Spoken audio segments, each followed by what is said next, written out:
नमस्कार साथियों, study battle YouTube channel में एक बार आपका फिर से स्वागत है। सो डीएलएड फोर्थ सेमेस्टर के जो क्वेश्चन पेपर हुए हैं अभी हाल ही में सितंबर में लास्ट में, उसी के सीरीज़ में जो क्वेश्चन पेपर आए हुए हैं उनको हम डिस्कस कर रहे हैं। सो आज हम जो हिंदी का क्वेश्चन पेपर है उसके बारे में डिस्कस करेंगे। इससे पहले आपसे गणित का, अंग्रेजी का और सामाजिक विषय का, विज्ञान का, ये 4-5 पेपर हम डिस्कस कर चुके हैं। तो आज हिंदी का पेपर डिस्कस कर रहे हैं हम। तो उसमें पहला क्वेश्चन आया था कि आंसू किसकी रचना है। आंसू आपको पता होगा, आंसू रचना जो है वो जयशंकर प्रसाद की काफ़ी फेमस इनकी रचना है, आपको पता होगा इसके बारे में। प्रत्येक शब्द में संधि कौन सी है? देखिए, प्रत्येक शब्द में जो है आपकी यण स्वर संधि है। प्रति प्लस एक जो है वो यण स्वर संधि हो जाएगा। बसेरे से दूर पुस्तक के लेखक कौन है? बसेरे से दूर पुस्तक, देखिए इस पुस्तक के लेखक जो है वो हरिवंश राय बच्चन हैं।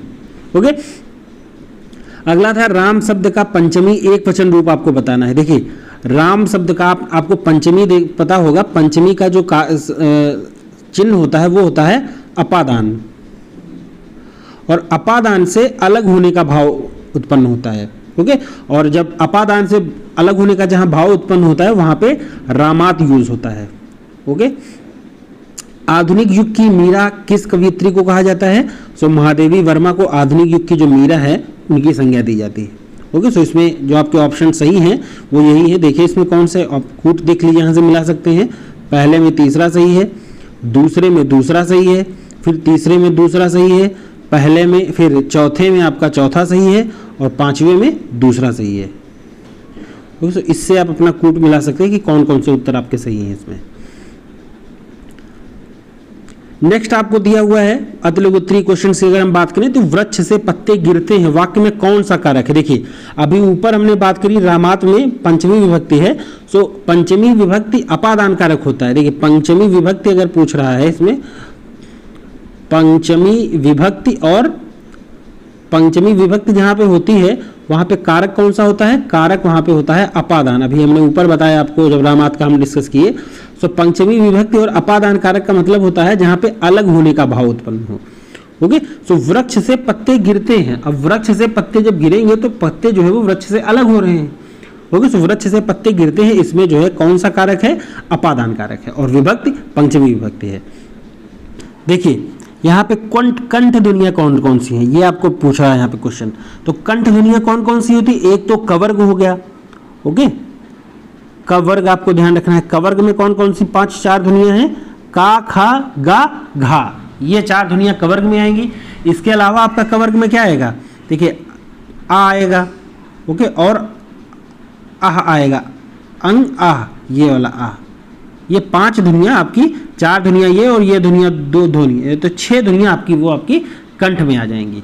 ओके, यही आपको यहाँ पे लिखना है। हार शब्द में उपसर्ग जोड़ते हुए 2 शब्द बनाना है आपको।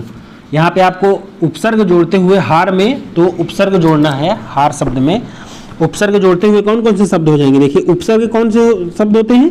जो वाक्यांश के ऐसे शब्द, वाक्य के ऐसे शब्द जो किसी शब्द के वाक्यांश से पहले लगते हैं।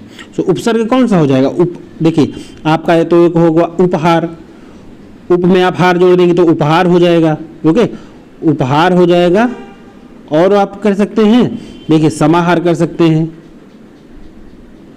समाहार लिख सकते हैं। और कौन सा लिख सकते हैं आप? प्रतिकार लिख सकते हैं, सॉरी प्रतिहार लिख सकते हैं। इस तरह से आप 2 शब्द, आपको केवल 2 शब्द बनाने हैं, तो इसमें ज्यादा कुछ आपको नहीं लिखना, केवल 2 शब्द आपको लिख देने हैं। नेक्स्ट आपको एक श्लोक सूक्ति का हिंदी में अर्थ लिखना है।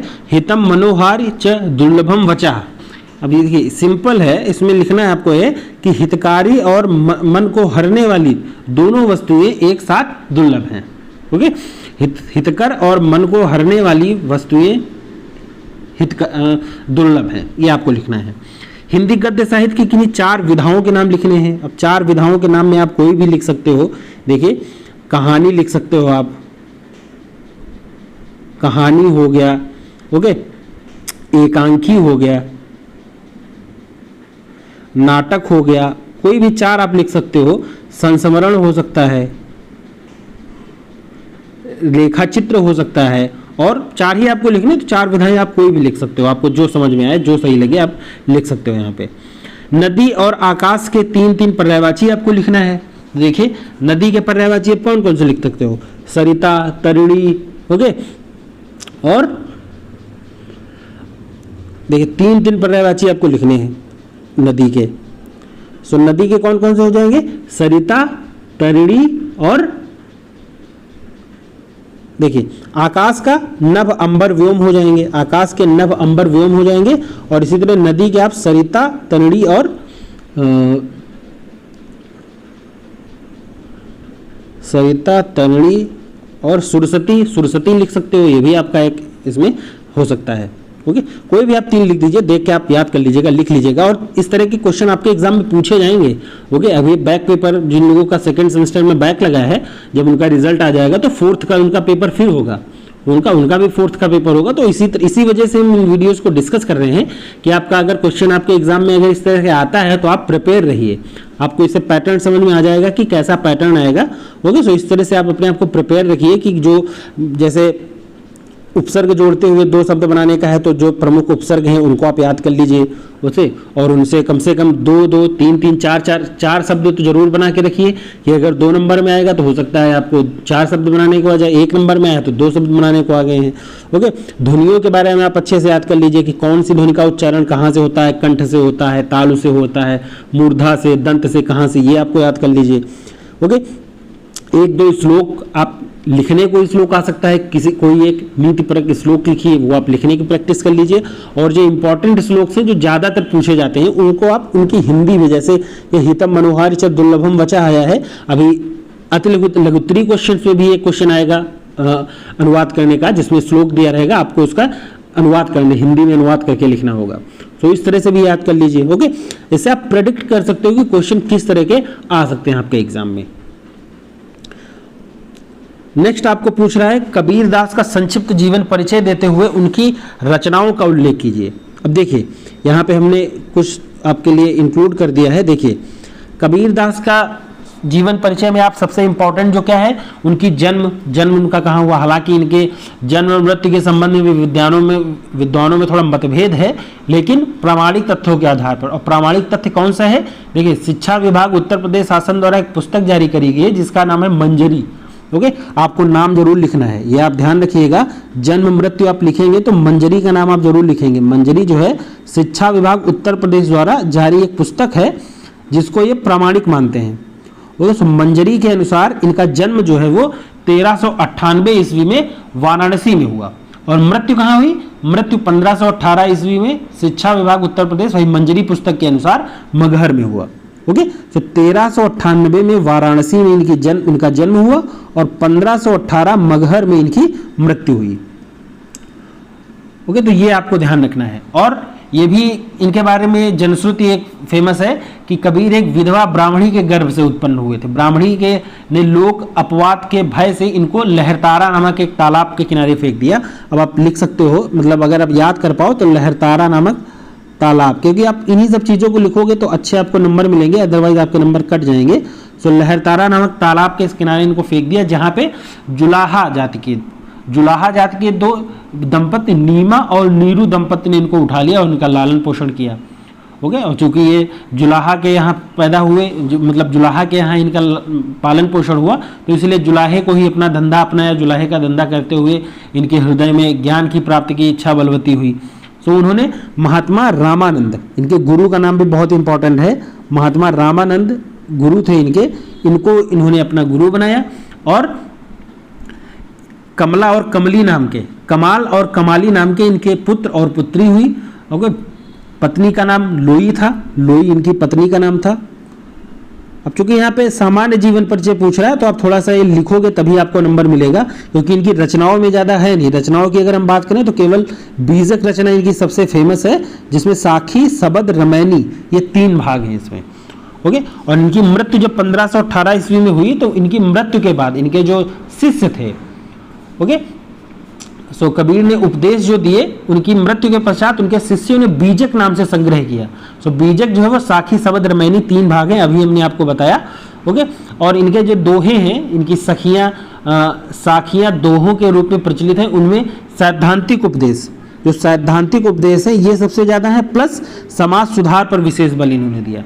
तो इतना आप इनके बारे में लिख सकते हो। 2 नंबर का चूंकि क्वेश्चन है तो आप इसमें इतना सारा लिख सकते हो। लेकिन जन्म, मृत्यु, गुरु, पत्नी का नाम और जिस पुस्तक के आधार पे जन्म मृत्यु का उल्लेख मिलता है मंजरी के अनुसार, ये भी आप लिखिएगा। ओके, पारिवारिक पृष्ठभूमि के बारे में आप थोड़ा लिख सकते हैं। इसी तरह आपको 50 शब्द में अपने उत्तर को संगठित करना है। ओके, तो ये आपका जीवन परिचय हो जाएगा, बहुत ज़्यादा टफ नहीं होगा। और इसमें कौन कौन से आप जीवन परिचय याद कर सकते हो, देखिए जो इंपॉर्टेंट हैं, जैसे सूरदास का हो गया, कबीर का आपने हम डिस्कस कर दिए, सूरदास, ठीक, तुलसीदास, रहीमदास, और आप जयशंकर प्रसाद, मैथिली शरण, और इन्हीं मतलब जो इम्पोर्टेंट हैं उनके बारे में याद कर सकते हो। जन्म, मृत्यु और कहाँ पे उन्होंने शिक्षा दीक्षा प्राप्त करी, अगर इनके गुरु का नाम है तो गुरु का नाम आप याद कर लीजिए, और उनकी रचनाओं के बारे में। ओके, क्योंकि सामान्य जीवन परिचय ही आता है, देखिए यहाँ पे क्वेश्चन में ही दिया हुआ है का संक्षिप्त जीवन परिचय देते हुए उनकी रचनाओं का उल्लेख करिए। क्योंकि रचनाएं ज़्यादा थी नहीं, एक ही रचना है इनकी, सो इस वजह से आप थोड़ा जीवन परिचय पे ज़्यादा फोकस कर लीजिए। जहाँ पे रचनाएं ज़्यादा हैं तो वहाँ पे आप जीवन परिचय में कम कर दीजिए थोड़ा, लेकिन रचनाओं को जरूर उल्लेख करिए। संस्कृत भाषा के उच्चारण में दोष के 5 कारण बताइए। संस्कृत भाषा के उच्चारण में जो दोष हैं वो कौन कौन से दोष हो सकते हैं। देखिए तमाम तरह के दोष हो सकते हैं इसमें, लेकिन आपको सबसे प्रमुख जो दोष हैं वो जरूर लिखने हैं। ओके, देखिए कौन कौन से दोष हो सकते हैं। पहली बात तो है कि भाषा का पूर्ण ज्ञान न होना। अगर भाषा का पूर्ण ज्ञान नहीं है तो भी जो बालक है वो गलत लिखता है। गलत लिखने का मतलब जैसे हलंत है, अनुस्वार है। ओके, और 5 कारण चूंकि लिखने हैं तो आप कोई भी बता सकते हो। अक्षरों तथा शब्दों के बीच में समान दूरी का न होना।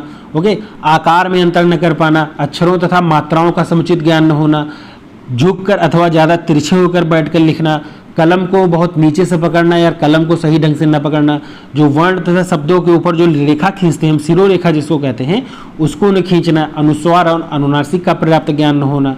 ओके, धातुओं और संज्ञाओं के रूपांतरण का ज्ञान का अभाव होना, लेखन का अभ्यास न करना। तो यही सब चीज़ें आप इसमें लिख सकते हो, बहुत ज़्यादा इसमें बताने वाला नहीं है।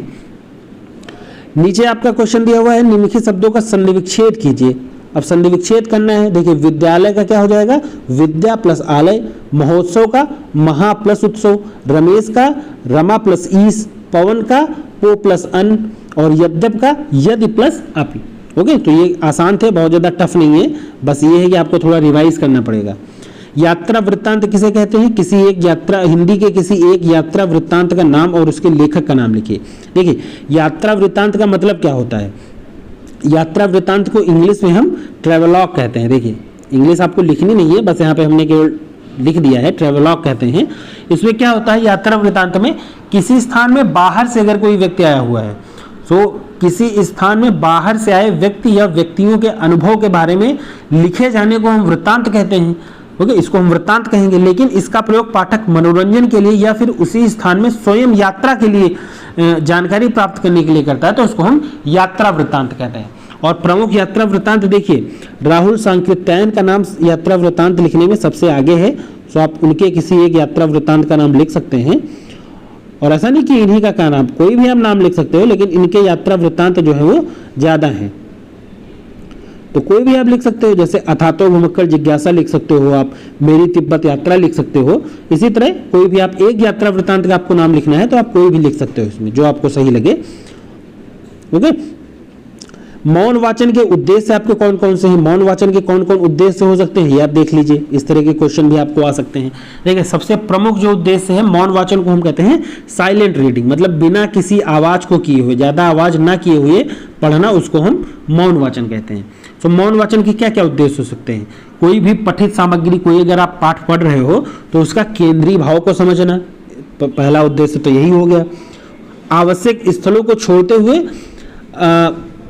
जो अनावश्यक स्थल हैं, अनावश्यक स्थलों को छोड़ते हुए मूल तथ्यों का चयन करना, यह आपका उद्देश्य हो सकता है। पठित सामग्री का निष्कर्ष निकालना, बिल्कुल सही बात है, जब आप पठित सामग्री को केंद्रीय भाव समझ लेंगे तो उससे आप किसी निष्कर्ष पे पहुंच सकते हैं। पठित सामग्री पर पूछे गए प्रश्नों का उत्तर दे सकना, बिल्कुल सही है।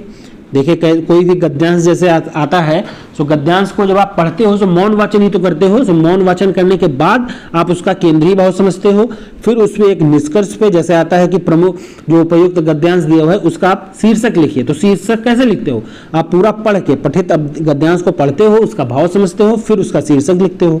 फिर अगर उससे रिलेटेड कोई क्वेश्चन पूछे गए हैं, पठित सामग्री पर पूछे गए प्रश्नों का उत्तर दे सकना, यह भी एक उद्देश्य हो गया।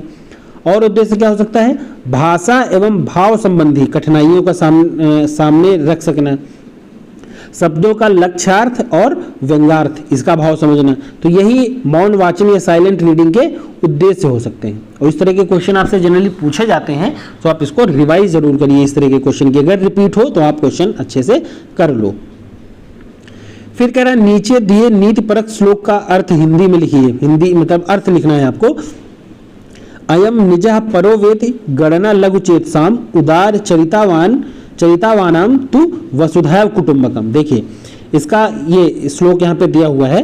देखिए ये श्लोक पूछा गया है, इसका अर्थ क्या है। देखिए अयम निजः परो वेति, अयम मतलब यह मेरा, अयम मतलब मेरा, परो वेति यह मेरा घर, यह मेरा है, गणना लघु चेतसाम यह उसका है, ऐसी संकुचित, ऐसी सोच संकुचित चित्त वाले, गणना लघु चेतसाम, लघु मतलब छोटे मन वाले, मतलब संकुचित चित्त वाले व्यक्तियों की होती है।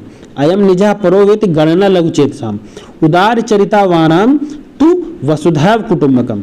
ओके, इसके विपरीत उदार चरित वाले लोगों के लिए तो यह संपूर्ण धरती, वसुधैव को आप क्या लिख सकते हो, पृथ्वी लिख सकते हो, धरती लिख सकते हो, जो भी आप लिखिए, धरती ही एक परिवार जैसी होती है। तो ये आपको इस तरह, देखिए काफी इंपॉर्टेंट ये श्लोक है। इस तरह के श्लोक आपने पढ़े होंगे इंटर में भी या हाई स्कूल में भी, जहाँ पे भी आपने संस्कृत पढ़ी होगी।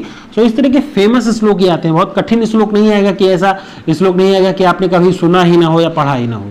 बस ये है कि आप जो प्रमुख श्लोक हैं उनके बारे में पढ़ लीजिए एक बार। ओके, तो ये आपका क्वेश्चन हो गया।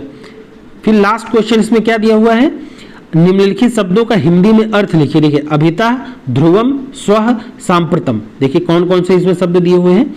अभिता का मतलब होता है चारों ओर से, चारों ओर से, अभिता का मतलब हो गया चारों ओर से। सांप्रतम का मतलब होता है अब, स्वः माने होता है कल, और ध्रुवम माने होता है अवश्य ही। ओके, तो ये आपके हिंदी में अर्थ आपको लिखने हैं। तो ये आपका हिंदी का क्वेश्चन पेपर हुआ। ओके, सो इसी सीरीज में जो और टॉपिक रह गए हैं, क्वेश्चन पेपर रह गए हैं, जैसे आपका सैद्धांतिक पेपर 2 बचे हुए उसका, और शांति शिक्षा, ओके, इसका क्वेश्चन पेपर भी हम जल्दी आपको डिस्कस कर देंगे। तब तक के लिए धन्यवाद।